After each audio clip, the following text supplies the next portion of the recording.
स्वागत है आप सभी का हमारे YouTube चैनल पे।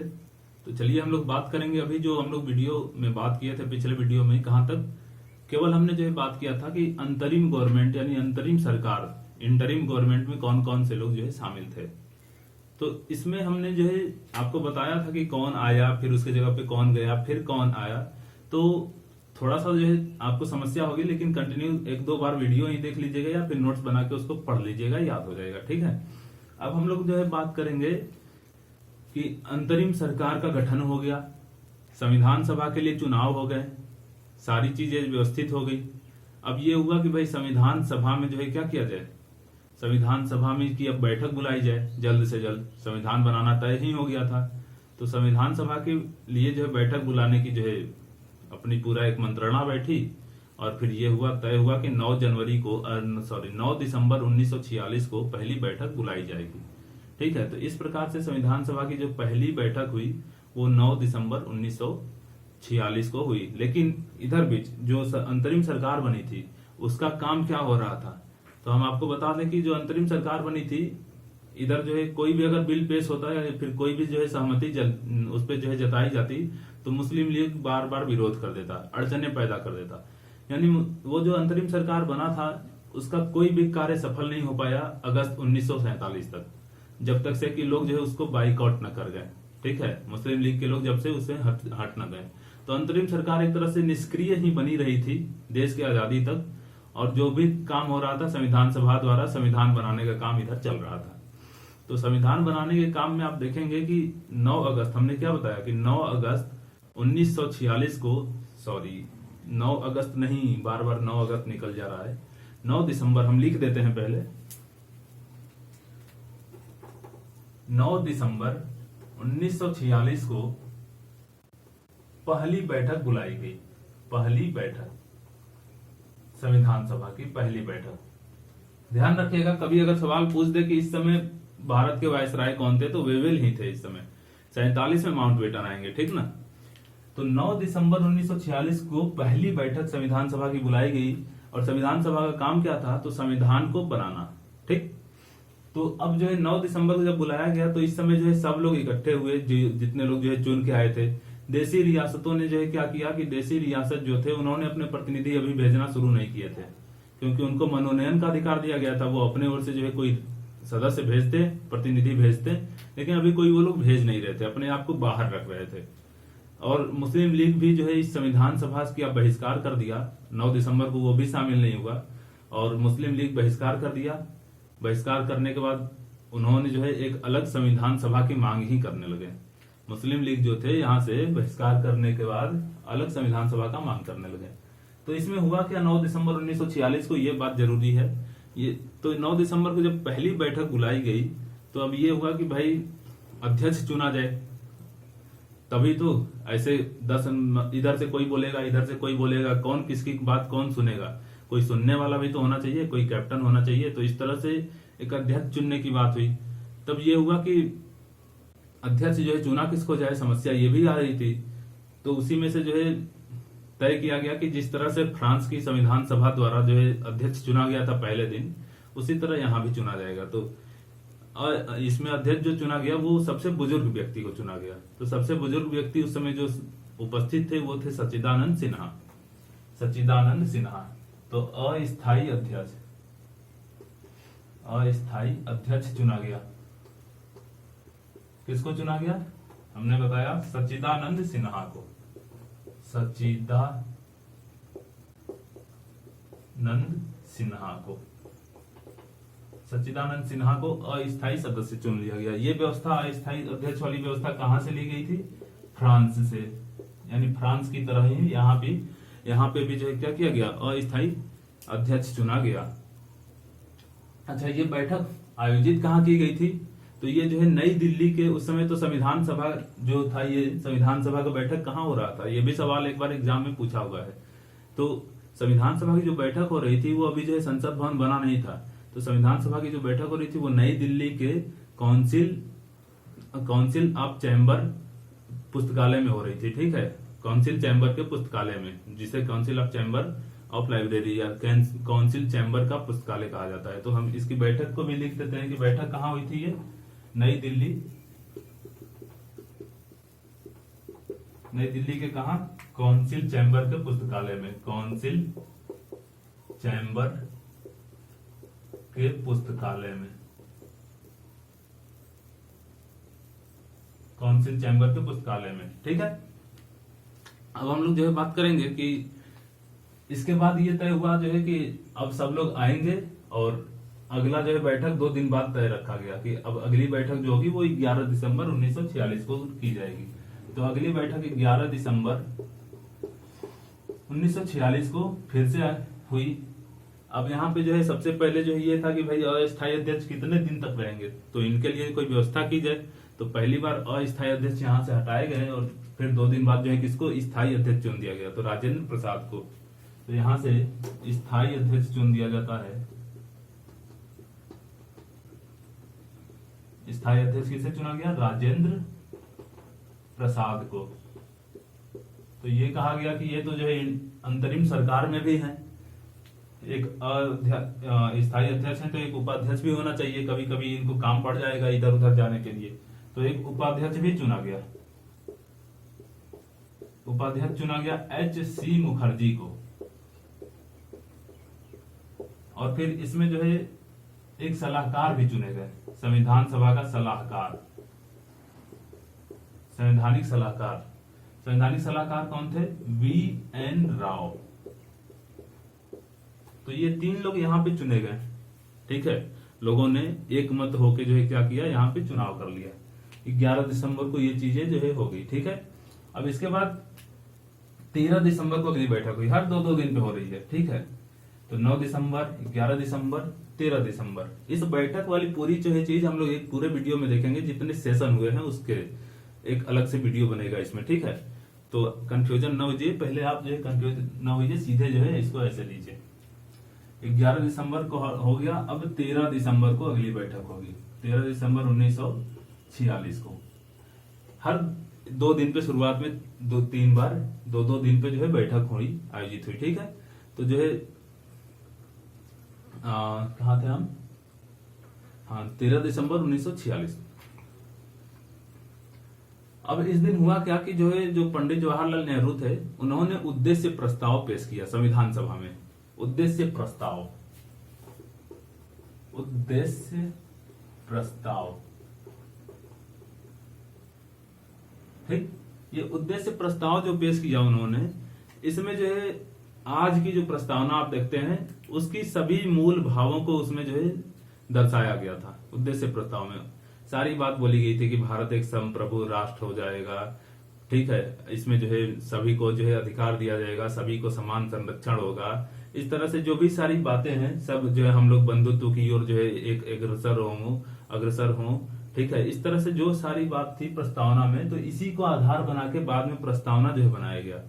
ठीक है, तो उद्देश्य प्रस्ताव पेश किया गया, इस पे बहस वगैरह हुई अपना जो है अच्छा खासा। इसको जो है बहस होने के बाद 13 दिसंबर से 1946 को पेश किया गया। 22 जनवरी 1947 को इसको सभा द्वारा स्वीकार कर लिया गया। कब स्वीकार किया गया इसे, स्वीकार 22 जनवरी 1947 को संविधान सभा द्वारा इसे क्या किया गया, स्वीकार कर लिया गया। तो इतनी बातें हो गई। अब हुआ क्या अब आप देखें अभी तो हम बताएंगे कि कैसे फिर संविधान हमारा बना। ये सब हुआ क्या, ये सब संविधान बनाने का ही प्रोसेस था।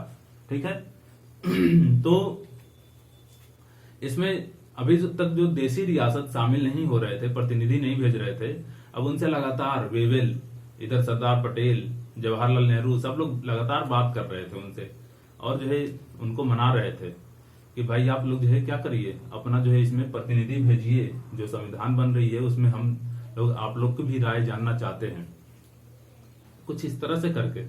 तो कई सारे देशी रियासत अभी भी शामिल नहीं हुए थे, लेकिन जो है कुछ देशी रियासत जो थे वो जो है भारत में अपना मतलब संविधान में अपना प्रतिनिधि भेजने शुरू कर दिए थे। और धीरे धीरे करते करते अधिकांश जो देशी रियासत थे उन्होंने अपना प्रतिनिधि भेजना शुरू कर दिया। ठीक है, अब प्रतिनिधि भेजना जब शुरू कर दिया तो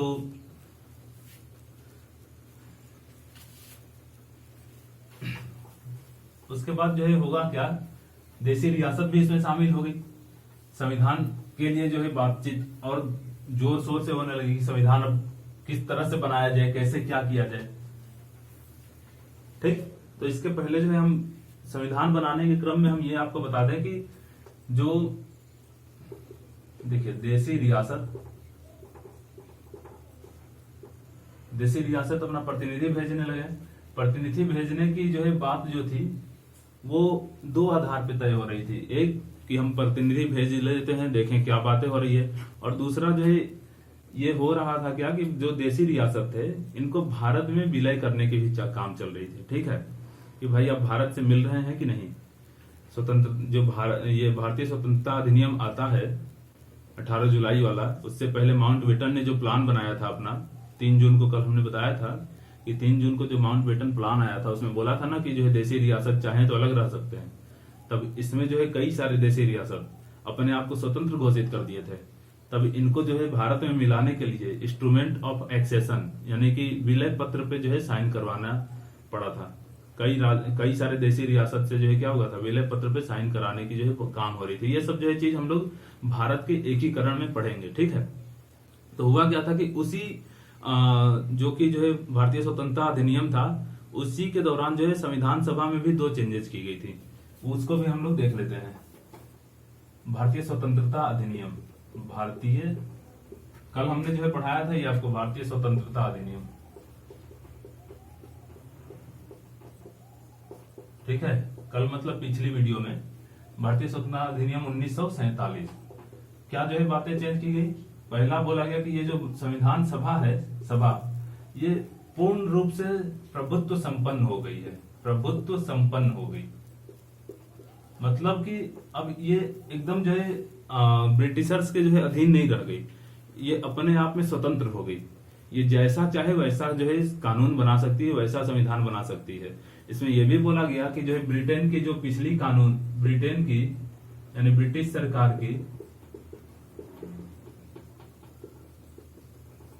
कानून को ये जो है क्या कर सकती है, रद्द कर सकती है। जो भी पिछले ब्रिटिश कानून की जो ब्रिटिश सरकार की जो कानूनें चली आ रही हैं, संविधान सभा उसको रद्द कर सकती है।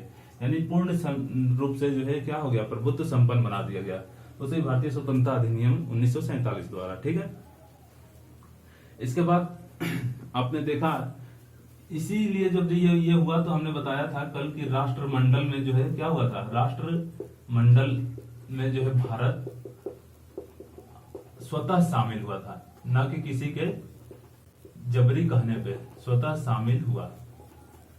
ठीक है, और जब उसको मन करेगा तब वो जो है हट सकता है, ये भी जो है व्यवस्था थी।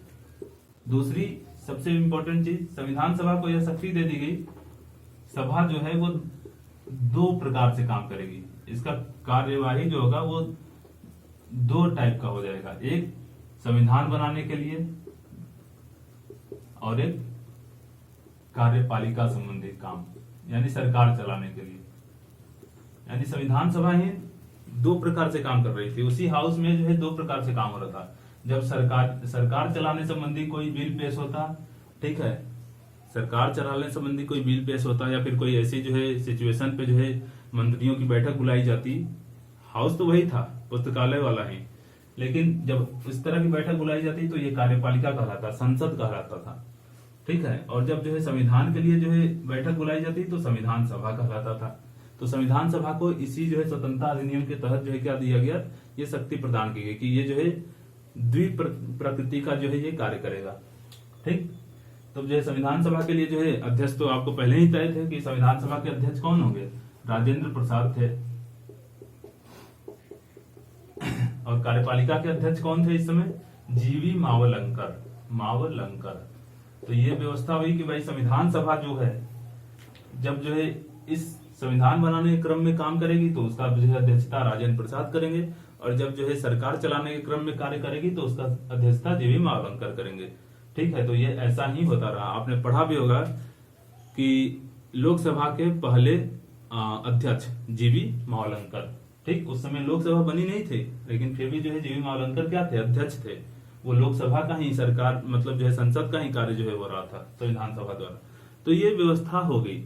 अब इसके बाद बहस होने लगा कि भाई ये तो इसके बाद नहीं, मतलब जो है ये सब जो है दिसंबर में जो हुआ था, बैठक हो गई थी 9 दिसंबर 11 दिसंबर, तो बहस होने लगी कि संविधान कैसे बनाया जाए। इतने बड़े देश जहां कई सारी जो है बोलियां हैं, कई सारी भाषाएं हैं, कई सारी जो है जातियां हैं, विविधता है, सारी चीजें हैं, तो इनके लिए जो है ऐसे कैसे कानून बनाया जाए जिसमें सभी लोग इसको फॉलो करें, सभी लोग माने। बहुत ही जो है आप सोच सकते हैं कि बहुत ही पेचीदा जो है काम ये रहा होगा, बहुत ही जटिल ये काम था कि सभी भारतवासियों को, जो कि उस समय जो है ज्यादा शिक्षित भी न थे, और शिक्षित होते तो कहीं ना कहीं उस समय जो है संविधान शायद बन न पाता, मेरे विचारों के हिसाब से, क्योंकि ज्यादा शिक्षित होने के बाद आज भी जो है संविधान पे कभी न कभी प्रश्न उठ ही जाते हैं। हालांकि उस समय ज्यादा लोग शिक्षित नहीं थे, तो उस समय लोगों को समझाना, उसके अकॉर्डिंग जो है सरकार बनाना, सरकार ने संविधान बनाना, ये सब बहुत ही जो है जटिल काम था। लेकिन फिर भी जो है ये हुआ कि जो है संविधान बनेगा कैसे, इस पे जो है बात आके रुक गई। तब ये तय हुआ कि हम लोग जो है कुछ ग्रुप बनाते हैं, कुछ कमेटी बनाते हैं, कमेटियों को जो है एक अलग अलग जो है विषय प्रदान कर दिया जाता है कि इस विषय के लिए आप देखिए, इस विषय के लिए आप जो है देखिए, कहाँ से जैसे जो भी संभव हो सारी मटेरियल डाटा एकजुट करिए और उस पर एक जो है ड्राफ्ट तय की जाएगी। ठीक है, तो इस चीज के लिए जो है फिर ये तय किया गया। तो ये हुआ कि भाई जो है कुछ कमेटी बनाई जाएगी, समिति बनाई जाएगी। तो समिति बनाने के क्रम में जो है कुल बड़ी बड़ी 8 से 9 कमेटी बनी है, और कुछ उप समितियां भी बनी है, जिनको हम लोग जो है अब अगले वीडियो में देखेंगे। ठीक है, तो अभी आपको यहां तक समझ में आया होगा। कोई प्रॉब्लम अगर हो तो आप कमेंट बॉक्स में नीचे लिख सकते हैं। ठीक है, चलिए धन्यवाद, थैंक यू।